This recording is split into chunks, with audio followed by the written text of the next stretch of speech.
Good, Samus. You're back where you're supposed to be. The not weird looking half pipe. I fell.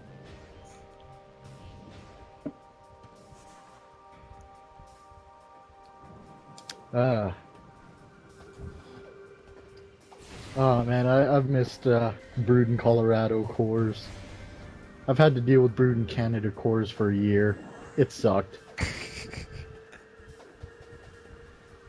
Yeah, it's usually the other way around, but for cores it's different. For some Like reason, the taste of American cores. for some reason, I just thought of if anybody remembers this, of course, back to gosh, how long ago was that? The Halo Fest panel. That's totally descriptive, but that's all I remember it as. Where they had a segment where Marty revealed all of the a bunch of the bloopers from the sound of the voiceover box. Oh yeah, when they're recording all the voices and they kept the bloopers or whatnot. Yeah, you kind of sound far away, LJ. You're far, far away. Am I closer now? Yeah, you're more fuzzy though. Oh, weird. What are you saying? Man, Yeah. I hate this mic. I have to get something more professional. Even just hearing my voice in the other videos, it just sounds...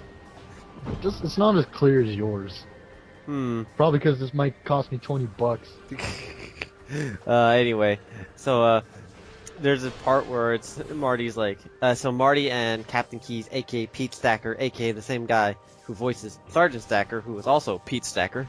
AKA a lot of the people in Halo. We just named him after the voice actor. Anyway, so this is they're doing the lines at the end of Halo Reach, where so he's like, so Marty's like, all right, so all the people on the planet are dead. Everyone who couldn't get away is dead, and the planet is just being blasted to oblivion. Pete Stacker's like, oh, great, okay. This is the Pillar of Autumn, we're away. And the package is with us. So long. Front row. 2 beers. There's 2 beers. Bud Light. Yeah, Bud Light, of course. Oh, Bud Light. I think that's what he says. But he's like, 2 beers. Man, look at that planet go. It's just magical. Johnson, grab me a keystone. Oh yeah, and Marty's just cracking up in the background. You could tell that's people having fun with their game. Not like today where if you screw up a line, it's like, oh, we have to redo that. That wasn't as funny. Remember when? Remember I told you that one blooper I saw from Oblivion where it's like she said the line, "Oh wait, hold on, let me do that one again." yeah, they actually kept the they actual... forgot to fix it. Oh, hi there. Oh, damn it. How do I do this? Let me do that one again. Hi there, traveler. Did that actually get subtitles too? Yeah, they have No, that didn't get subtitles. That would be a funny inside joke. Just. That's one thing I didn't like about the. Yeah, I can't get to anything else in this room yet, so I gotta go back. Hey, isn't there a key in there? Or was I it think one I of need the a power bomb. Or was it one of the useless rooms? I think they're... No, I think there's a power bomb. I don't know. I can't remember. Elder Aaron, if you watch the video and you can tell what it is, you can put it in. Hey, Elder Aaron, high five. Anyway, yeah, I didn't have anything to record it with. So I literally recorded that with my phone. Like I just held the voice recorder up to it. Prime. I love listening to that still. Prime audio capturing. Like there was more to it than just that part. That was just the finale. I love quoting it still. It's like one of his parts is like, oh gosh, how does it start? This is not necessarily in order that it happened, like at the show, but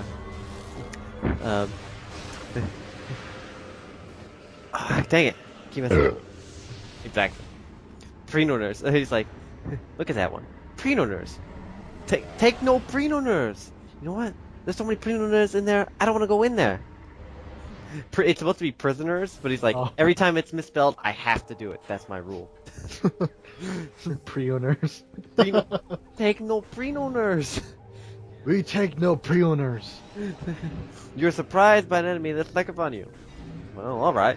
I would be surprised by an enemy that snuck upon me. We'll be back with more of Riders of the Obvious, Masters of Halo, in just a moment. Oh man, you could. And then there's just a portion of him where he's like, right! See, when people have fun making a game, when people have fun making games in general, it just shows and it just ends up being way better than, like, Halo 5, I'm pretty sure has no love into it. It's just mainly people clocking in, clocking out. Well, at Bungie, they friggin' like stay overnight and... Samus, you are Samurai Hitman. You will destroy the inn. Hey, destroy... I mean...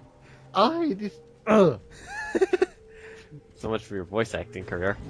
Yeah, well, I'm trying to do another gender, well... This could be like super voided woman, so... You're like trying to be a Japanese woman?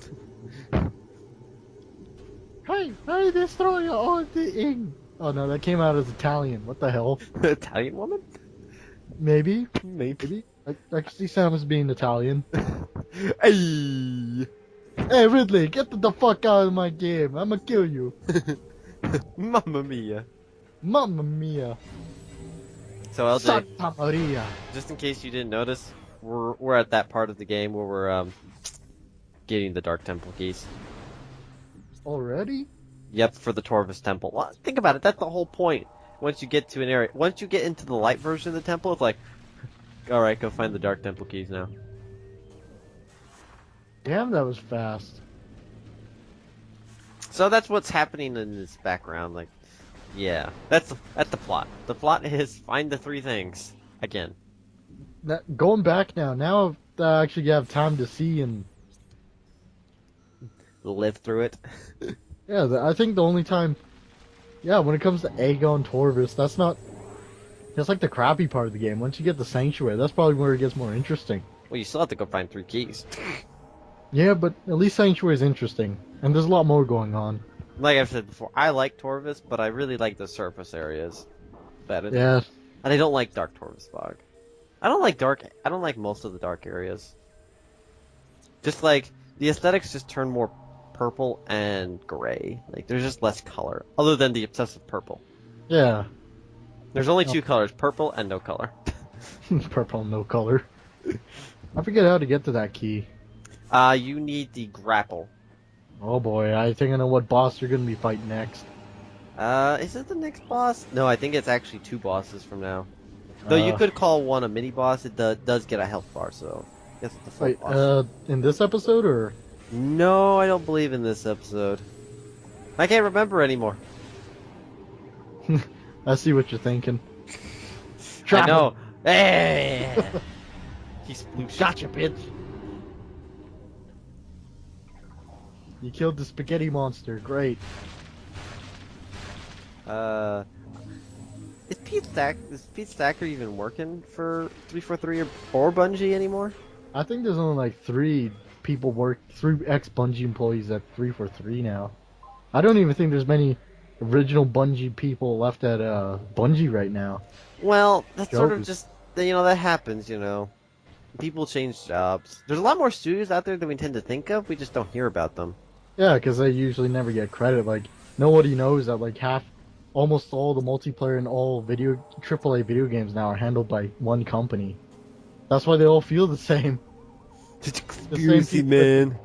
Yeah, the same people that did the Halo 4 and I think 5 multiplayer were the same guys who handled the Doom multiplayer. Well, then how come 4 and 5 play so much different from each other? Well, you know what I mean when I say that, though. Budget? Budget? It always boils down to money. Well, with Microsoft, I wouldn't be surprised if, with Microsoft, I wouldn't be surprised if, okay. I was thinking about this today. So, the general consensus is that it seems like the Halo 5 development was something like this. Apparently they spent like the first year just trying to get the thing to work on Xbox One. Yeah, that's so they spent like so they had like 3 years, and they spent a whole year just getting the thing working. Then they spent the next year, working on all the stuff. And then Microsoft comes down, after a year with only 1 year left, supposedly, and it's just like, guys, we got to change things. Like basically back to square one almost. Yeah, like, And so hey, they lost a whole year, it sounds like. And so they only had 1 year instead of 2 to actually work on all the assets once they got it working, like it seems like. And so also it seems like it was another heavy Microsoft directive to push an esports feel to Halo 5's multiplayer. So I wouldn't be surprised that there was a lot more. I don't know what the proportioning usually is, but I bet you there were a lot more people working on the Halo 5 multiplayer than other times. And so, like in other games or other Halo multiplayers, like the first Halo multiplayer, I think was like 2 dudes who were just in an office by themselves. That's why it was just like thrown together, but it worked. Anyway, ooh, so I wouldn't Seeker be. missile time. Yeah, I gotta go with Seeker missiles, which is good because I didn't remember what to do next. Oh, you were saying about the esports and Halo? Yeah, so I bet you that the reason why, like another factor, not only did they only have 1 year, but I bet another factor for why the game had such a chopped single player was I bet you they didn't have the staff on single player like they did in some other times. Because I bet you they had more people on multiplayer. That probably is it. Yeah, the more people on multiplayer because And that's so they what didn't Microsoft have wanted they didn't to have push. enough. So that weakened their team to try to put it back together after Microsoft said rewrite the thing. So Yeah, that's a theory. it does seem like a Microsoft thing to do because like, man, I like Halo 5 the way it plays, but I hate Halo 5 the practices. Those who play it, we all know what we're talking about. I even named the friggin' Mantis the Metal Gear Wreck. No, I came up with that. Come on. Oh, yeah, that's right, you did. But I don't. But I approve of Of Metal Gear Wreck. Metal Gear Wreck. Metal Gear Wreck. REQ for all those who don't quite get the joke. Brother, I've come with a new machine. It's a new Metal Gear. And for all those, like, come on. It's like, you're stretching the jokes here. It's like, LJ, what makes a Metal Gear? What makes a Metal Gear? What makes a Metal Gear? A railgun. Okay, we don't have a radar dish, railgun, but we got a missile launcher. a thing that shoots nukes. Well, we Radar could shoot dish. Missile nukes. Yeah, as long as it launches nuke things. We got an to give- antenna. To give plots. Well, a thingy that shoots nuke type things. A radar dish. Walking. and yelling for no reason, because every Metal Gear roars, including Shagahod. It's like, What? yeah, the Shagahod roared too. It was just a tank also. So it's like, Volgan comes in and just, hey, you guys, we need to do something. We need to make this tank more menacing. But oh wait, how'd the Russian accents go again? So, okay. I'm totally breaking your train of thought. Why on earth did Kojima bring back Volgan as the man on fire?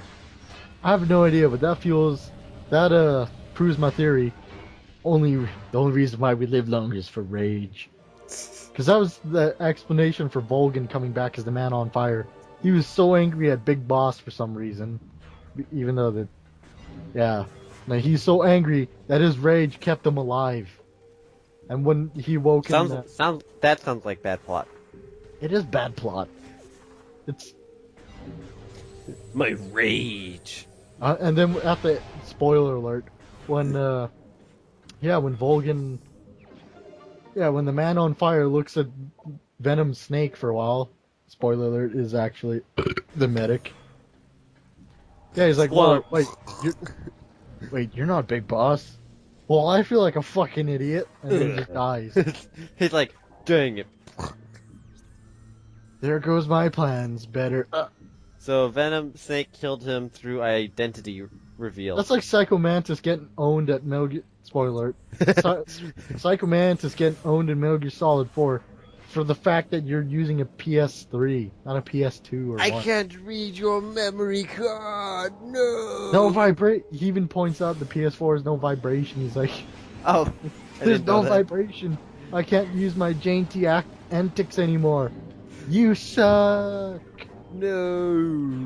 And it's just, That was yeah. another weird Kojima decision. It's like Psychomantis got owned by hardware. it's like it's like why it's like the thing in Halo Halo 4 Metal Gear Solid 4 could have been just like a funny gag other than the fact that the rest of the game was trying. Metal Gear Solid 4 is really weird. It's trying to be super serious, which all of the games are, but it's trying even harder. But the plot is just reached a ludicrousness point Yeah, that it it's tries just to fix a couple too.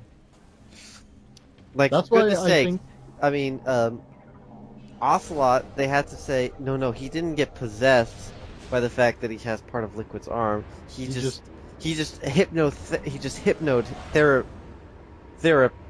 hypnotherapeuted himself. Worse. yeah, to make him believe he was Ocelot. I The- mean Liquid. Liquid. And To then, make Liquid Ocelot. and then, for some random reason, there was Psycho Mantis as a ghost, and the B&B team, which is like, Kojima's excuse to hang out for models. yeah, that I think that was weird. Just like all four of them were just weird. And then, what was his name? Drebin? It's just like every time you beat one of them, he's just like, let me tell plot you. dump. It's just like, hold on, Snake, I'm gonna tell you a whole story. It's Instead like, of giving you some juicy info that could have helped you out at the beginning. yeah. So it's like, it's just like, why you tell me now? Why does Snake just sit here and listen to these? I wonder what He's he's like- thinking the whole time after he's like, every time Drebin calls. Oh, I know what he's like. This is quite interesting. I can't stand up again. My legs don't work. I might, if I fall out of a chair, I might die. That kind of it kind of makes me think that. Four I think, was just really weird. Like, I think beyond the fourth game. Kojima's normal weird. I think the fourth game was going to be Kojima wanted the fourth game to be the final game, the final game. Are you sure about that? I'm sure because that's why he made Solid Snake old just so that no way he's not coming back at all. He's gonna die as soon as the credits roll. Raiden gets somewhat uncyborgized with his body and then turns back into cyborg again with cyborg parts. Didn't understand why his voice deepened. It's like you could say, My pose finally dropped. well, there was that question we asked once. It's like, how old do you think Raiden was in 2? I think he's like in his 20s. Oh. And he's having a kid. What an idiot. My son's gonna be a cyborg ninja just like me. Dad, I got my leg chopped off. Do I get to be cyborg too? Uh-oh. No, son. It doesn't work that way. You're just gonna be crippled. Bravo. Because we don't have the magic of Kojima anymore. But yeah, I think that. Oh, we got I guess Hank why soldiers. all the plot gets solved in the fourth game, and I think Konami asked him to do Peace Walker, and then he's like, you know what, this could be cool, and just decided to do Peace Walker, trying to expand boss a bit, and then I think Phantom Pain, the reason why he got fired and whatnot is because he was just slacking. I think it was actually his fault that he got fired because you could tell in the writing that he got a little lazy and just didn't feel like Metal Gear anymore. Which is why he also I don't know if took I up- want to go so far as lazy, but he may have been burnt out of the series and just not had the inspiration juices anymore. Yeah, I think that's exactly what happened. I wouldn't go so far as to call him lazy. Well, maybe like at the Well, I very- mean, I guess you could. he was I'm get gonna boost ball into this.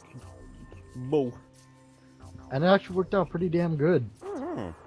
Anyway, But yeah, that's me Kojima- giving you the benefit of the doubt, of course, which is fair. But that would explain why Kojima fired him because the end result wasn't what they wanted. Kojima fired himself. Yeah, he pretty much did to pursue his own stuff. Yeah, Do research. he wanted out of there. He was just sick of Konami. Yeah, so he wanted to make his own freelance. That would probably explain a lot.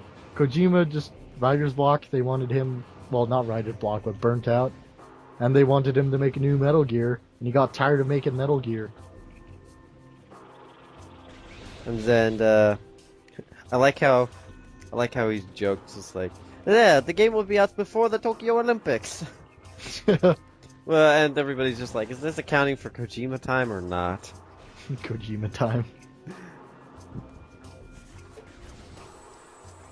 But yeah, I just wish Metal Gear Solid 5 would have a better edition. Like, they brought in a new writer to fix it up. And release They that hired as... a new writer? Well, I guess they are making an actual game instead of just pachinko machines. Yeah, I think even Konami's thinking like, yeah, Japan's gonna have new laws. Pachinko machines are gonna be a bit more regulated. So I don't know much about them, but yeah, I heard once that gambling was already illegal. It's the pachinko in Japan. So are the pachinko machines it's illegal to some gamble sort of? for money. So it's are the pachinko machines some kind of loophole? Yeah, because it's illegal to gamble for money. If you're gambling for tokens, because you gamble for tokens, which you use to go buy merchandise, and around the pachinko shops, there's usually a pawn shop nearby to sell your items to. Hmm. So it's sort of like a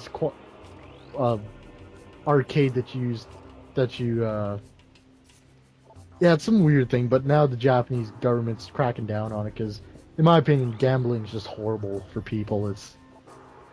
They always say like, yeah, I've won millions of dollars. I mean, I've won thousands of dollars, but How much you money won did it take? thousands of dollars. How much but money did it take you to get that much? And they'll never say how much they spent to get to that $1,000. There's just you've got And as too soon many. as you say that the you're gonna I'm get- gonna start gambling too. You get too many losers to make one winner. Yeah. But that's sort of like the point. Like that's how the system works. Like Yeah, and that's there's how the big- lotteries work. Everybody puts money in, and one person gets to win. Or, well, you can win some money because there's a lot of numbers. You just have to. If you get one number, you get a win, technically speaking. But you have to get all the numbers to get the jackpot. Yeah, and it's But just still, everybody puts money in because everybody wants to be the one that wins. So everybody just spends money until somebody wins the money. And then when they start bringing luck into it, like, oh, today I'm feeling no, there's no such thing as luck when it comes to chance. Luck. The whole point of luck is that it's. Look, it's a puzzle.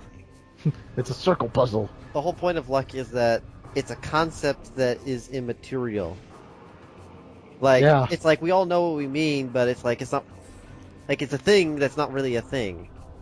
It's only a thing because we understand the vague idea we're trying to describe. And people get trapped in the loophole because then they're spending tons of money. They think their luck will turn, as it's frequently said. Yeah, they think they're going to win lots of money. Then they start pumping money in, to say. Yeah, they start pumping money in, and then they aren't seeing results, so they pump even more money in. Now they're in debt, and they can't afford to lose anymore. So they go back, thinking that, oh, my luck will change. I have to get this, because they watch movies or something, and I'll get $1 million in my time of need. And then they don't, and then they become... It's just horrible gambling. There's a lot of people who do win big end up losing it all because they're not used to having that much money, and so they. Yeah, they get used to having a lot of money very quick, but then they realize they think they can buy anything, and it's like no, you can by the actually go time they through it really quick if you just buy stuff. Yeah, if you buy fruitless. You things. buy that yacht, you buy that island, and just like that, you're out of money. It's just horrible gambling. Stay safe, kids. Don't gamble. Don't gamble. Keep your money. I've personally seen lots of lives get destroyed, and just because of gambling. And it's destroyed just like this container. Just like that container, it overwhelms you and you explode, and then you turn into an upgrade. But in all seriousness, yeah, just don't gamble. There's your don't ever gamble. There's your public service announcement from. Wow, I didn't think I'd ever do a public service announcement. From Ush Nation. From Ush Nation. Holy crap. We're Smokey the Bear. Now remember, they've changed it. Only you can prevent wildfires instead of forest fires. Oh, so now they think, oh yeah, just don't make forest fires. Just burn everything else down. Only you can prevent wildfires. Eventually it's going to be only you can prevent fires. Only you. Only you. No one else. You. Smokey's looking at you directly. That's the only thing in the whole line. Only you. and then it's gonna be metaphorical somehow, and then it's just gonna be You. You. Yeah, because he knows like you're going to start. You're going to start a fire eventually. So it's your fault. You. You. You. Such a lust for fire. You. I'm sensing something. I'm sensing a meme. You. I was watching a video earlier, and Oh, and memes came up. I'm like, so, I love memes. it's all about the memes. The Patriots and their memes. But anyway, thanks for watching once again, ladies and gentlemen. Don't forget to rate and subscribe, share with your friends, and like. Write down the comments. Anything. We want anything at this point. And watch out for those samurai hitmen. Watch out for Samurai Hitman, and when you have the money and time, make yourself a motivation station. Don't pay taxes, stay safe. What's liquid laugh like? Oh, dang it! You farted everywhere. I don't think Liquid laughs, I think he just yanks. He just anked.